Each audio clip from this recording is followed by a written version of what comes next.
নমস্কার, আমি তৃষানী মণ্ডল। আজ ফাদার্স ডে। আমার বাবাকে অনেক ভালোবাসা জানিয়ে আমার আজকে নিবেদন।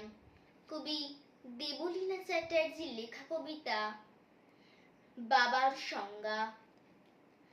তোমার কাছে তোমার বাবা হয়তো রাজার রাজা, আমার বাবা খুব সাধারণ, রোজ খেটে খাওয়া প্রজা। তোমার জন্য তোমার বাবা চাঁদ পেরে দিতে পারে, আমার বাবা তো হতদরিদ্র, খালি হাতে বাড়ি ফিরে। তোমাদের বাবা খুব ফিটফাট, গায়ে স্যুট, হাতে ঘড়ি, আমার বাবাটা ভীষণ অগোছালো, মুখ ভরা পাকা দাড়ি। তোমার হাতে নুন পোড়া ডালও বাবা খায় চেটে বাটি।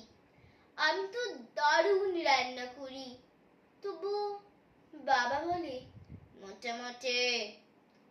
তোমাদের জন্মদিনে বাবা দামি উপহার দেয়, আমার বাবাটা এতই আনমনা দিনটাই ভুলে যায়।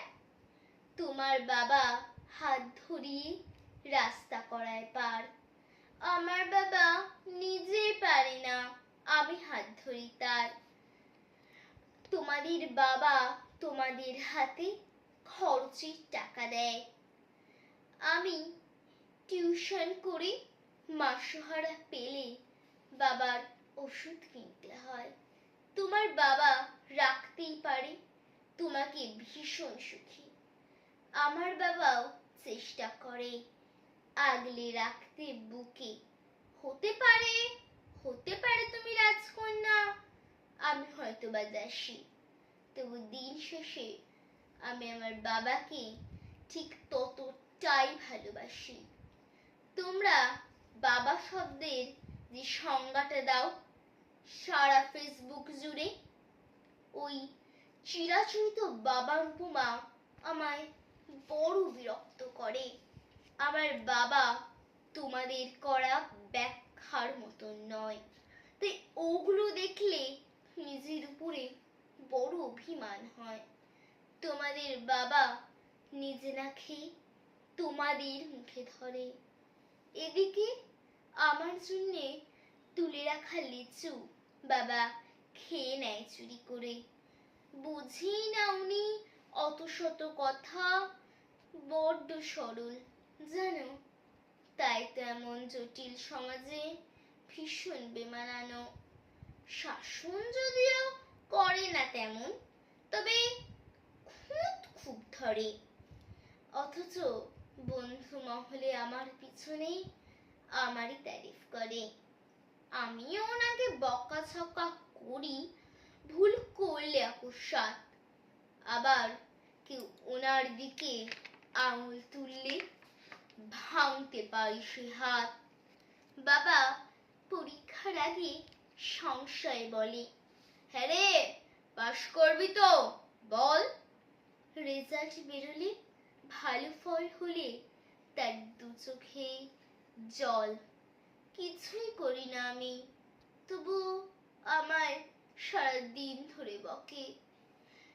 কিন্তু যখন সবাই বিরূপ ঠিক তখনই পাশে থাকে, যে বলে খালি আমার দ্বারা কিছুই হবে না নাকি, তাকে আমার সাফল্যে আমি দামামা বাজাতে দেখি। সবচেয়ে বেশি অশান্তি করি যে লোকটির সাথে, আমার বিয়ের পাকা কথা হলে সে হাউমাউ করে কাঁদে।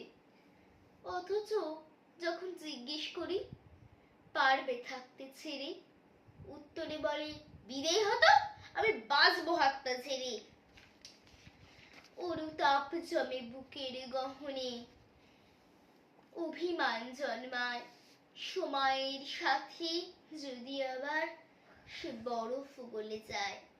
এই পৃথিবীতে সময়ের সাথে কত পরিচয় হয়, হিসেব করে দেখেছি কেউই বাবার মতো নয়। সম্পর্কের সমীকরণেরা রোজ বদলায় মান, তবু প্রথম সারিতে বরাবর থাকে বাবা মায়েদের স্থান। ঝগড়া, ঝামেলা, অভিমান এসব এত কিছুর পরও আমায় একটা বিষয় ওনার প্রতি দুর্বল করে বড়। আমাকে আমার প্রিয় লোকেরা এত নামে ডাকলেও বাবার মতন মামার বলে কই ডাকে না তো কেউ। নমস্কার।